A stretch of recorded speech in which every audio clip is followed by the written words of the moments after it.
pusing juga dengan konsep Trinitas itu, ya kan. Di situ udah mulai trigger saya, kok ini Islam keren nih. Obrolan kopi sebenarnya ini. Sebenarnya bukan obrolan kopi lagi, obrolan OT waktu itu. Orang tua.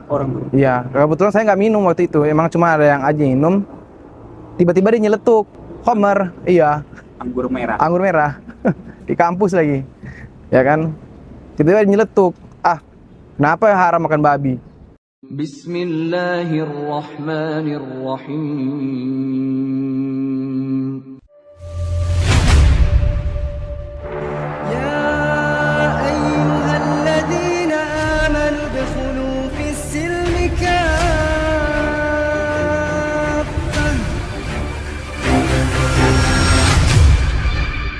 Ngaji cerdas mencerdaskan umat. Ngaji cerdas mencerdaskan umat. Ngaji cerdas mencerdaskan umat. Ngaji cerdas mencerdaskan umat. Allahu Akbar.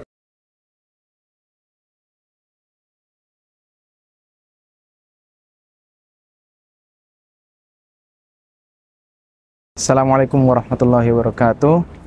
Asyhadu an la ilaha illallah, asyhadu anna Muhammadar Rasulullah. Wassalatu wassalamu ala Rasulillah. Perkenalkan, nama saya Kisko Puluhan. Nama Islam saya Umar Abdul Karim. Nama Umar ini diambil karena nonton film juga. Film Umar, betul. Nah, jadi inspirasinya di situ. Pekerjaan saya setiap hari sih ya kantoran aja di satu wilayah Jakarta Utara.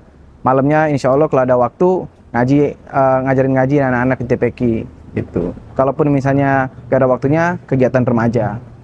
Itu aja sih paling. Kalau misalnya bisa dibilang itu waktu 2019 awal, ini obrolan kopi sebenarnya ini. Sebenarnya bukan obrolan kopi lagi, obrolan OT waktu itu. Orang tua. Iya, kebetulan saya nggak minum waktu itu. Emang cuma ada yang aja minum. Tiba-tiba dia nyeletuk. Orang tua tuh Homer, iya. Anggur merah. Di kampus lagi, ya kan. Tiba-tiba dia nyeletuk, kenapa haram makan babi? Ini aja nggak apa-apa ya minum. Mau itu aja mau perempuan nggak apa-apa. Nah, apa sih pada haram-haramin gitu? Nah, lucunya yang nanya ini Islam juga. Posisinya lagi mabuk. Saya waktu itu kebetulan bukan kapasitas saya menjawab. Ya udah saya diemin aja ya kan. Karena saya tahu kan itu agama. itu ikut minum obat? Enggak. Saya mah ikutan rame aja. Nah, ada tiba-tiba teman saya satu lagi adik kelas masuk ngejelasin secara gabang, secara syariat tuh begini. Kalau misalnya mau zuat ya silakan nikah gitu loh. Kalau misalnya ini ya dijelasin sama dia, walaupun waktu itu saya udah agak lupa. Ada 3 pertanyaan waktu itu. Nah, saya agak lupa substansinya gimana, cuma menurut saya cakep nih kayaknya nih, masuk akal nih. Ya kan? Ya selebihnya saya tanya lagi. Ini pendapatnya gimana? Ya dijabarin, akhirnya saya oh ya udahlah, lewat aja gitu, ya kan. Nah, berikut triggernya karena berhubung saya waktu itu ateis ya, saya nggak terlalu pusing juga waktu itu, nggak terlalu pusing dengan urusan keagamaan. Dalam artian ya udah, saya berbuat baik aja, insya Allah cukup waktu itu. Ikut sama teman-teman, ya kan, teman-teman tuh pada muslim semua. Emang walaupun saya lebih condong sama mereka mainnya, mereka itu nggak ada lah dalam artian kayak kok login lah, nggak ada. Waktu itu nggak ada obrolan paksaan seperti itu, ataupun kayak yang palingan mereka akan menjawab kalau saya tanya, sebatas itu aja. Ya sepanjang jalan putar-putar murotal lah, ya kan. Nah, kebetulan waktu itu ada namanya diputar surah Abasa. Nah, surah Abasa itu pas dibagi, kayaknya waktu itu lantunannya si Ustadz Misari Al-Fasi. Kebetulan kena nih, saya baca-baca nih artinya nih. Nah, pas di bagian bahwa, nah kebetulan juga saat itu lagi juga sering konflik dengan orang tua, ya kan. Nah, bahwa waktu itu di bagian surah itu menjelaskan ketika kiamat datang, urusan itu akan masing-masing, ya kan. Anak, saudara, ibu, ayah itu semua akan ditinggalkan karena semua pasti akan sibuk dengan amalan masing-masing waktu itu. Saya bilang, cakep nih buat ngelawan orang tua nih, ya kan. Saya dapat dalil nih. Ya, cuma ya saya dalam artian tidak menjadikan itu jadi dalil lah untuk lawan orang tua akhirnya.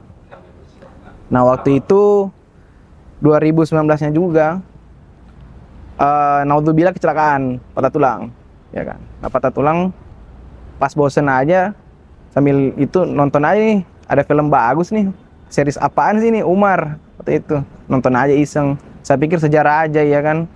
Sejarah, nonton aja. Saya nggak paham. Cuma kayaknya orang keren ya. Siapa nih ya? Saya googling. Umar, Khalifah. Khalifah pertama siapa? Akhirnya disitulah cari-cari. Cuma saya nggak ngerti juga ya kan ini siapa. Maksudnya mereka tugasnya apa atau apa itu saya juga nggak paham. Triggernya lagi dari bikin paper. Bikin paper waktu itu saya tugas kuliah aja. Judulnya waktu itu tentang Sunni dan Syiah. Dengan tujuan saya ingin kayak kenapa sih ini Syiah di Indonesia ini terlalu di framing, nggak bagus. Saya pengen kayak Syiah ini bisa dapat keadilan yang sama lah gitu loh. Walaupun Sunni mayoritas, Syiah ini bisa dapat tempat yang sama gitu loh. Karena kan kita menunjukin keberadaan yang sama ya, kan agamanya sama. Oke, dari paper itu niatnya saya nih, oh Syiah nih bagus kayaknya diangkat ya kan. Cuma tetap niatan saya itu akademis. Mau nggak mau saya harus riset. Sunni itu apa, Syiah itu apa ya kan. Mau nggak mau saya harus riset. Nah setelah selesai dari tugas itu iseng-iseng saya pengen tanya teman saya. Ajakin saya ke ini dong Islamic Center yang Syiah yang di Pejaten waktu itu. Kebetulan saya nggak tahu teman saya itu Lipia. Kenapa emang mau ke situ? Kagak pengen belajar aja Islam. Ya kenapa harus ke situ? Itu kan masih Syiah sama aja lah. Akhirnya jelasin lah sama dia. Ya nggak kayak gitu kok katanya. Dijelasin panjang lebar, bilang, nggak masuk nih. Ini apaan sih gitu loh, kenapa udah ada pembagi. Saya pikir ya udahlah, buat tugas doang, penasaran doang ya udah, akhirnya online aja. Nah, setelah dari itu Covid 2020, bosen, iseng aja sama kongkrongan sama temen ya kan, belajar bahasa Arab yuk. Ayo kok, beneran deh, iya. Ngomong sama Ustadz, ada yang mau belajar nih bahasa Arab, sekalian kita. Dia Kristen atau apa Muslim? Dia Kristen katanya Pak. Kristen apa? Masuk Islam aja dulu katanya. Saya mikir, lah, saya kan cuma pengen belajar doang gitu loh. Gak ada niat untuk maksudnya mau masuk Islam.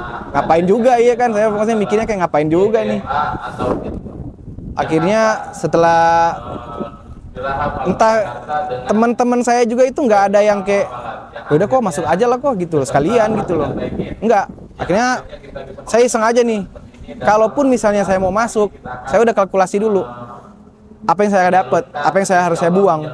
Kalau misalnya keluarga ya udahlah, risk dan resiko itu dalam artian mau di ngomongin apa, ini kan resiko yang saya ambil. Kalaupun misalnya apa yang terjadi dengan saya harus tanggung jawab sendiri, itu aja.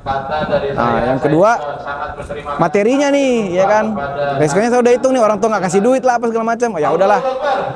Nah, akhirnya setelah saya riset sendiri, Islam itu seperti apa dan segala macam. Walaupun dalam artian belum sepenuhnya yakin. Waktu itu belum sepenuhnya yakin. Ya udah deh, syahadat aja dah.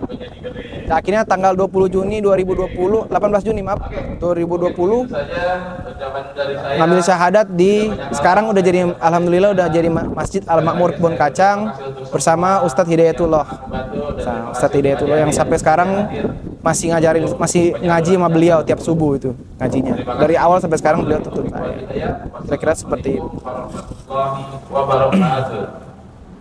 Yang paling mengesankan dalam Islam itu apa menurut Anda? Paling mengesankan itu semuanya apa ya? Belajar hukum fikihnya itu. Saya dalam artian satu, di semua aspek hidup dapat. Dari hal yang paling terkecil, dari mau masuk toilet, mohon maaf, dan dari berhubungan dengan hal yang ibadah, itu menarik untuk dibahas menurut saya gitu loh. Maksudnya belajar hukumnya lah, apa segala macam. Terlepas dari amalan-amalannya ya, amalan-amalan juga harus itu. Tapi ada ilmu baru yang menggelitik gitu buat saya, yang dimana saya hitungannya juga dibilang religius, nggak religius amat dulu waktu belajar juga nggak terlalu ya, semenjak itu belajar amalan-amalannya aja gitu, nggak mempelajari secara komprehensif teologisnya itu seperti apa dulu waktu saya Kristen. Nah tapi di Islam tuh kena gitu loh. Nah dan yang paling itu ketika saya lagi ngapain surat Ar-Rahman sambil baca ayat yang tentang di mana itu ada pemisah yang terhadap laut. Ini YouTube-nya dijelasin nih. Ini ada peneliti yang bilang bahwa ini benar-benar ada. Saya mikir 1400 tahun lalu siapa yang bisa nyelam tuh kedalaman segitu ya kan? Oh, saya pikir ya mungkin kebetulan aja nih satu ayat ya kan. Terus ada video YouTube lagi, tiba-tiba muncul nih, biasa mungkin cookie-nya kali, tentang Isra Mi'raj. Ini kok dia ngejelasinnya pakai teori relativitas lah, time dilation segala macam. Ini kan fisika banget itu. Dan di mindset saya bahwa Islam itu tidak mungkin berhubungan dengan hal-hal seperti ini. Karena image-nya adalah agama banget deh. Gak ada yang hubungannya dengan saintifik, dengan ilmu pengetahuan yang dalam matematika lah, apa itu nggak ada hubungannya. Tapi kenapa bisa ada hal seperti ini gitu loh. Di situ udah mulai trigger saya, kok ini Islam keren nih bilang. Kalau misalnya bisa dalam artian dalam kehidupan sehari-hari ini bisa ditakar dengan nalar, cakep nih berarti gitu. Dalam artian spiritualnya dapat, nalarnya dapat. Karena saya emang nggak nyangka bahwa Islam ini bisa ditakar dengan nalar, dan memang harus ditakar dengan nalar juga gitu loh. Memang kalau misalnya waktu itu saya sih kaget aja. Oke gitu ternyata Islam gitu. Nah, menurut saya jadi tambah menarik lagi ketika mulai mengkaji-kaji sesuatu yang kayak jarang orang kaji gitu loh. Mujizat-mujizat yang tertulis di Quran yang mungkin kayak sepele. Contoh kayak perputaran hujan. Kan ada di Quran juga ya kan. Terus terjadinya waktu air ya kan, terbesi, semuanya itu elemen-elemen tuh ada, termasuk sejarah juga. Kan itu menurut saya itu ilmu baru nih dari sudut pandang yang lain gitu loh. Dan maksudnya dalam artian ini juga didukung dengan fakta. Nah, kalaupun misalnya dalam waktu itu fakta-fakta ini kan nggak mungkin Rasul atau dan lain-lain, mungkin mereka tahu dengan izin Allah. Cuma kalau kita bicara dengan alat-alat ilmiah pada waktu itu nggak mungkin bisa ketahuan, nggak mungkin gitu loh. Terus siapa dong yang ngasih tahu ini gitu loh? Pertanyaannya siapa gitu loh? Karena kan selalu bilang, oh Allah yang ngomong, ini Quran kok Allah yang ngomong. Trigger saya di situ bahwa saya yakin bahwa Quran ini bukan sembarangan, ini memang Allah yang ngomong gitu. Antum cara ngebuktiin itu tadi ngebuktiin bahwa kebenaran Al-Quran tadi ya? Ya. Kalau dulu antum compare-nya pernah mengcompare nggak dengan agama yang sebelumnya? Baik ketauhidan tadi, maksudnya ketuhanan, dan tadi yang tentang ilmiah tadi. Saya sebenarnya hitungannya loncat ya. Dulu dari Kristen, terus masuk Buddha, kelenteng, ya. Ikut kelenteng. Nah, kalau misalnya Kristen dulu hitungannya apa ya? Saya juga nggak terlalu memahami teologinya dengan dalam. Tapi pusing juga dengan konsep Trinitas itu ya kan, pusing. Dan saya akhirnya nggak mau belajarin, pindah ke kelenteng. Banyak banget dewanya, mohon maaf ya, ini tidak dalam artian ini kita secara akademis saja. Ini banyak banget dewanya nih, kita mau sembahyang dewa ini, ada dewa ini, mau dewa perang, ada dewa ini. Capek juga ya kan. Akhirnya void lah itu dalam artian, berbuat baik aja deh, kosong gitu loh. Tuhan tuh nggak ada. Ya kita akhirnya seperti apa itu amalan kita aja gitu loh. Yang penting berbuat baik aja. Seperti pada umumnya ya kan, berbuat baik aja. Insya Allah nanti kalau misalnya itu ya entar urusan di atas aja. Cuma saya mikirnya waktu itu nggak ada urusan sama di atas. Amalan-amalan saya, hidup saya udah gitu aja. Jadi kalau misalnya mau bilang dikomparasi dengan sebelumnya, saya nggak dapat komparasi bahwa di ini menyebutkan ini gitu loh. Jadi semuanya itu ilmu-ilmu yang itu saya dapatin dari Islam semua. Karena memang pada saya sebenarnya nggak mengaji. Memuaskan akal ya di Islam. Hitungannya bisa bilang memuaskan akal lah itu loh. Itu. Baik. Setelah antum mempelajari Islam dan sebagainya, antum pernah keinget nggak kalau dulu waktu antum sebelum masuk Islam pernah benci gitu sama Islam? Ada. Nah, karena kan kalau selama ini pada umumnya ya. Itu orang menganggap Islam tuh ya betul, banyak negatifnya. Nah, saya pengen denger nih dari antum apa aja coba dikatakan. Kalau misalnya dulu dari kecil semenjak 9/11 ya. Semenjak 9/11 tuh saya nggak tahu sebenarnya awalnya soal agama apaan sih, agama nggak jelas ya kan. Cuma semenjak itu saya mulai kayak berpikir 9/11 ini kan teroris berhubungan dengan Islam. Apalagi dengan Osama bin Laden ya kan, itu terngiang jelas di kepala saya, Osama bin Laden posternya begini nih gitu loh. Nah, kebetulan waktu itu juga kasus yang di Ambon. Nah, kebetulan saya di Manado waktu itu. Iya. Sebenarnya di Manado itu banyak juga orang-orang yang dari Ambon juga gitu. Maksudnya mereka ngungsi lari ke Manado, ya mereka ceritain di sana itu seperti apa gitu. Nah, berhubung komunitas-komunitas saya juga itu nggak ada, hitungan saya interaksi saya dengan seorang muslim di Manado itu nggak ada. Saya bilang nggak ada. Dan saya benar-benar nggak ada info sama sekali mengenai keislaman itu seperti apa. Yang saya tahu mereka itu nunggang-nungging di tanah. waktu itu. Bercandanya kita tuh, mereka sama orang Islam tuh nunggang-nungging tanah mulu gitu loh. Sholat. Ya, dalam artian sujudnya itu, nunggang-nungging tanah. Ya, hitungannya kita bercanda-bercandain lah. Lubang bulian gitu ya. Jayaban bulian. Nah, trigger berikutnya adalah ketika 2014 saya masih di China waktu itu, terjadi yang waktu itu ISIS. Kejadiannya waktu itu di mereka itu masuk ke stasiun kereta, terus langsung mulai ngebacok. ISISnya itu. Nah, mungkin ini orang dari Xinjiang sana kali, saya kurang tahu juga. Nah, mereka tapi pakai kaosnya itu ISIS, tulisan ISIS gitu loh. Nah, mulailah pembahasan di keluarga. Oh, ISIS Islam begini. Saya juga kayak udah tahu, mereka juga masih begitu ya kan. Nah, ketika balik ke tanah air langsung ketemu kasus Ahok. Dan lumayan waktu itu sih lumayan berdampak ke saya karena waktu itu tensi politiknya lagi tinggi. Nah, kebetulan muka-muka fitnah kayak saya ini langsung ditanyain, "Lu pasti milih Ahok lah." Lah, kenapa langsung kayak gitu? Lalu kan Cina. Kagak ada urusannya. KTP saya kan KTP Manado. Urusan politik kalian gitu loh. Saya nggak mau ikut campur. Loh, duduk permasalahannya saya nggak ngerti kenapa, ya kan? Ya, saya mikir kayak ini lucu juga ya ini orang-orang ya. Apalagi pasukan Syed Suputi itu bercandanya ya kan, Real Madrid lah. Nah, teman-teman saya alhamdulillah waktu itu apa ya? Mereka suportif gitu, mereka protek lah waktu kejadian itu, mereka protek. Kok ke rumah saya aja nih kalau misalnya mau tinggal atau enggak kemana gitu, aman lah gitu. Ya udah aman lah. Cuma saya mikirnya kayak mau mati aja gitu, bodo amat ya kan. Dari situ 2016 2017 itu kasus yang Ahok dan Anies itu lumayan berbekas juga kepikiran saya bahwa begini cara mainnya gitu loh. Cuma waktu itu saya nggak bisa membedain mana yang Islam, mana yang politis. Saya masih belum bisa bedain. Jadi niatnya ini mau kemana? Apakah mereka dengan niat politik dengan kendaraan agama atau seperti apa? Saya juga nggak terlalu ngerti. Gitu. Jadi ya saya ngikutin aja gitu loh. Cuma kalau misalnya diharas ada. Nah, dengan saya dengar ya mengkafir-kafirkan apa segala macam. Saya dalam hati seru juga ya gitu ya. Cuma kayaknya jadi nggak kondusif deh. Nah, situlah yang menambah image saya bahwa Islam itu rusuh. Dan sampai sekarang image Islam itu rusuh tetap ada di kepala saya. Nah, cuma perspektif saya ketika waktu itu yang masih luar Islam dan sekarang saya kenapa masih bilang seperti ini berbeda tentunya. Gitu. Muslim dan Islam berbeda karena Muslim itu bisa jadi oknum. Betul ya. Ajaran insya Allah ya. pasti benar. Ya. Saya tadi belum dengar cerita ketika antum masuk Islam, keluarga antum itu bagaimana?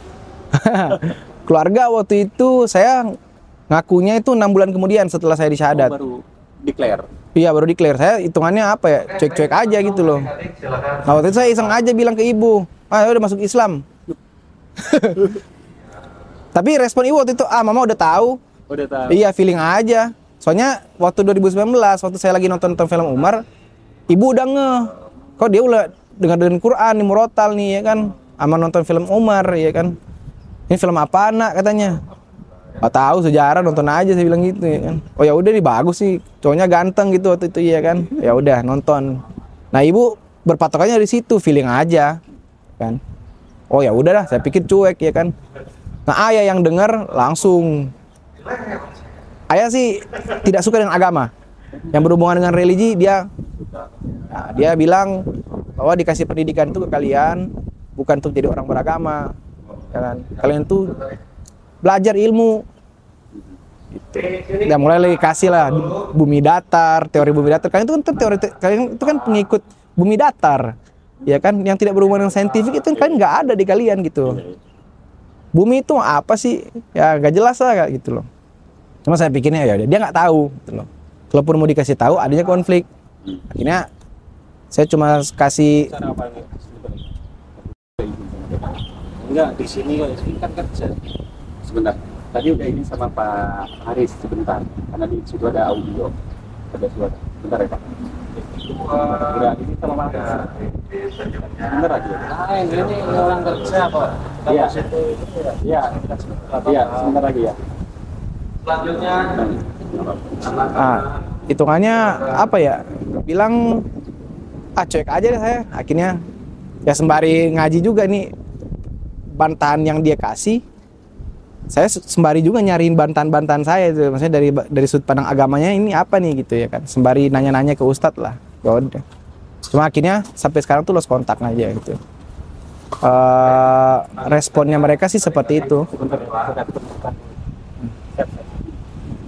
Gitu aja sih kalau misalnya dari orang tua. Cuma sekarang sih alhamdulillah hubungan udah baik. Cuma tetap masih, kalau ayah saya bilang mungkin dia masih canggung dengan saya gitu loh, karena agamanya udah beda gitu.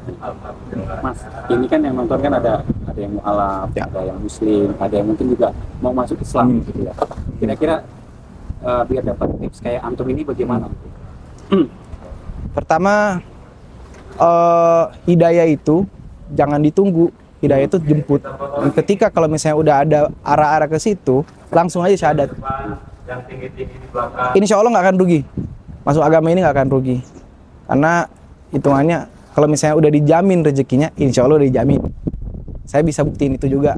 Nah, kalau misalnya masalah ilmu, lengkap ilmunya. Mau cari ilmu apa semuanya ada. Itu dalam artian, tapi dengan satu syarat, tetap harus rajin ngaji. Gitu. Karena ngaji itu wajib menurut saya. Karena ketika kita nggak ngaji ya kita akan mentok dan kita akan tetap dengan stigma bahwa Islam itu hanya gini-gini aja. Dan ketika kita mau berkembang, maksudnya di luar spektrum Islam juga bisa dengan mengaji aja gitu. Dalam artian Islam tidak kecil, Islam itu luas. Kalau misalnya dibilang rahmatan lil alamin, ya itu aja. Tetap semangat mengaji yang udah masuk, walaupun yang belum masuk, hidayah itu jangan ditunggu, jemput. Itu aja. Baik Mas, untuk penutupan, Ya. mungkin menyampaikan terima kasih sudah menyaksikan kisah saya. Semoga ada manfaatnya gitu aja. Habis itu salam untuk. Oke, baik. Semoga dari pengalaman saya, cerita saya bisa menjadi pahala jariah yang pertama, gitu.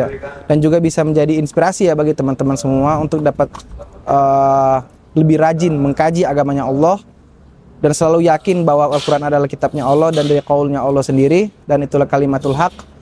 Dan juga bagi teman-teman yang belum mendapatkan hidayah, segera jemput hidayah, jangan lama-lama. Ya, itu aja. Dengan demikian, wabillahi taufiq wal hidayah. Assalamualaikum warahmatullahi wabarakatuh.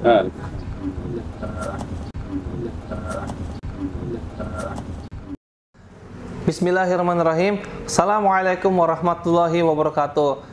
Ya, kembali lagi ya teman-teman sekalian yang dirahmati oleh Allah Subhanahu wa taala. Bersama dengan saya Hendriko Santoso selaku narasumber di Ngaji Cerdas, mencerdaskan umat. Nah, teman-teman, di sini ada produk bagus nih. Namanya Sultan Parfum. Parfum para perindu surga. Nah, di sini ada 4 macam produk nih. Yang pertama, parfum dengan aroma Raudhah. Parfum dengan aroma Hajar Aswad. Parfum dengan aroma kasturi. Dan yang keempat adalah parfum aroma 2000 bunga. Nah, kalau teman-teman sekalian sedang umroh, lalu pulang ke tanah air dan rindu dengan suasana di Masjidil Haram maupun di Masjidil Nabawi atau di Mekah dan Madinah, teman-teman bisa beli nih Sultan Parfum dengan aroma-aroma yang menyesuaikan dengan suasana di Mekah ataupun Madinah. Nah, selain teman-teman beli parfum ini, nanti teman-teman dapat bonus gratisannya juga. Apa aja sih teman-teman gratisannya? Nih, yang pertama nanti teman-teman dapat kitab atau buku saku zikir pagi dan petang sesuai dengan sunnah. Nah, yang kedua, teman-teman nanti dapat gratis tasbih nih. Wah, lucu banget ya, imut nih, bisa dibawa kemana-mana. Yang ketiga, nanti teman-teman dapat juga nih kertas untuk bagaimana sih parfum ini digunakan untuk saat suasana apa aja. Di sini udah dijelasinnya teman-teman semua. Nah, jadi teman-teman jangan lupa nih dibeli, informasinya ada di sini nih. Nah, dengan teman-teman membeli produk parfum Sultan ini, teman-teman sama saja dengan membantu operasional dakwahnya channel YouTube Ngaji Cerdas. Nah, luar biasa kan? Dengan harga berapa teman-teman sekalian? Cukup dengan 90 ribuan saja, teman-teman sudah bisa dapatkan ini semua nih. Masya Allah ya. Ini semua nih, semua teman-teman bisa dapatkan hanya dengan 90 ribuan rupiah. Teman-teman juga sudah termasuk membantu operasional dakwah, support channel YouTube Ngaji Cerdas. Nah, luar biasa kan? Nah, jadi tunggu apa lagi teman-teman ya? Segera hubungi di sini nih, di link yang tertera di bawah ini ya. Terima kasih ya teman-teman sudah menonton. Assalamualaikum warahmatullahi wabarakatuh.